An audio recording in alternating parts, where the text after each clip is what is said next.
Salam damai sejahtera Bapak, Ibu, serta saudara-saudari sekalian. Mengawali renungan harian ini, marilah kita bersatu dalam doa.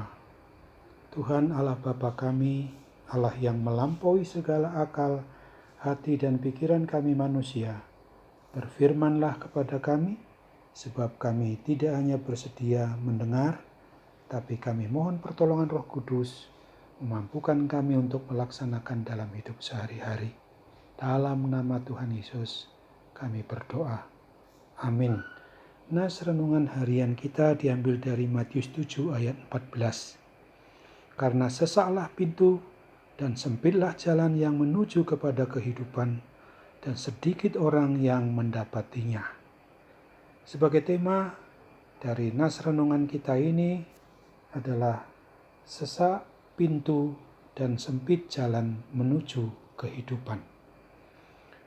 Sudah menjadi sifat kita umat manusia ini, jika menempuh suatu perjalanan, inginnya menempuh jalan yang gampang, yang mudah, tidak mau repot-repot, tidak mau susah, tidak mau menempuh jalan yang rumit maupun menempuh jalan yang lebar, mulus. Maunya mau menempuh jalan yang lebar, mulus, instan tanpa ada rintangan apapun.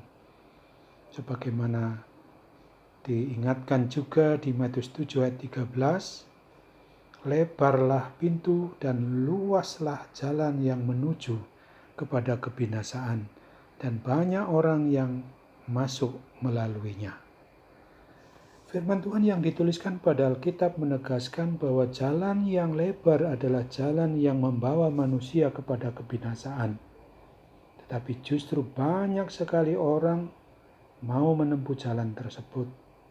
Sementara jalan yang sesak dan sempit, jalan yang penuh ujian, jalan yang membutuhkan perjuangan dan kerja keras, jalan yang membutuhkan penyangkalan diri, sangat sedikit orang yang mau menempuhnya. Padahal jalan yang sempit adalah jalan yang membawa kita kepada hidup yang kekal sesuai dengan nas renungan kita hari ini. Jalan manakah yang harus kita tempuh?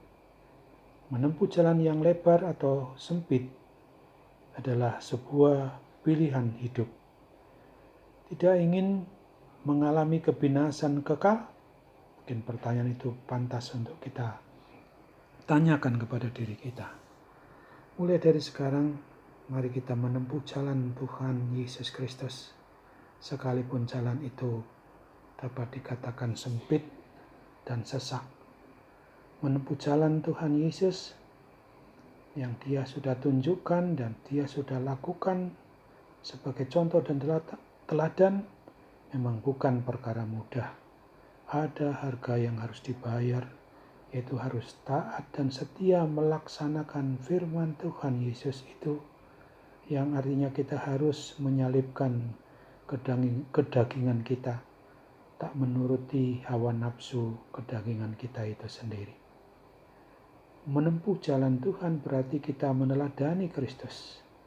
Ketika dunia sedang mengejar popularitas, mengedepankan kepentingan diri sendiri alias egois, ingin memerintah dan maunya dilayani bukan melayani, justru kita dituntut untuk memiliki kerendahan hati. Karena sebagaimana firman Tuhan di dalam Matius 20 ayat 26 sampai 28 mengingatkan kita bahwa barang siapa ingin menjadi besar di antara kamu, hendaklah ia menjadi pelayanmu. Dan barang siapa ingin menjadi terkemuka di antara kamu, hendaklah ia menjadi hambamu. Sama seperti anak manusia datang bukan untuk dilayani, melainkan untuk melayani dan untuk memberikan nyawanya menjadi tebusan bagi banyak orang. Tidak ada jalan lain menuju kepada kehidupan kekal selain hanya di dalam Yesus Kristus, Tuhan dan Juru Selamat manusia.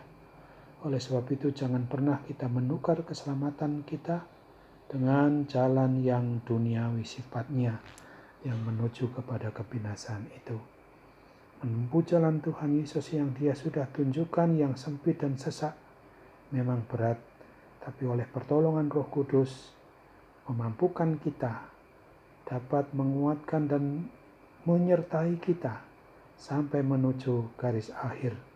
Mari kita buat suatu keputusan bagi diri kita sendiri dengan mengandalkan Tuhan Yesus saja.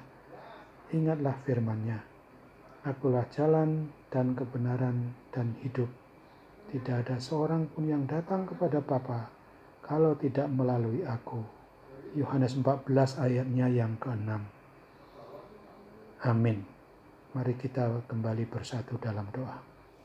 Tuhan Bapa di surga, terima kasih untuk firman Tuhan yang mengingatkan kami hari ini, supaya kami jangan menempuh jalan yang lain, kecuali jalan yang sudah Tuhan Yesus contoh teladankan bagi kami semua. Walaupun memang banyak sekali rintangan godaan menggoda kami, bahkan bisa juga menyesatkan kami ketika kami mau menuruti keinginan daging kami, terlebih ketika menghadapi pandemi COVID-19 ini. Jangan biarkan kami menjadi berputus asa, terutama yang sedang mengalami sakit penyakit tersebut. Kami percaya bahwa Tuhan akan tolong melalui kuat kuasa Roh Kudus dengan memakai para dokter, para medis maupun obat-obatan yang digunakan, dan seluruh perhatian kami semua sedikit-sedikitnya melalui doa ini. Kiranya Tuhan berkenan untuk memberikan kepulihan, kesembuhan bagi mereka yang sedang mengalaminya. Terimalah doa kami, sempurnakan dan kabulkan Bapaknya menurut kehendak-Mu dalam nama Tuhan Yesus. Amin.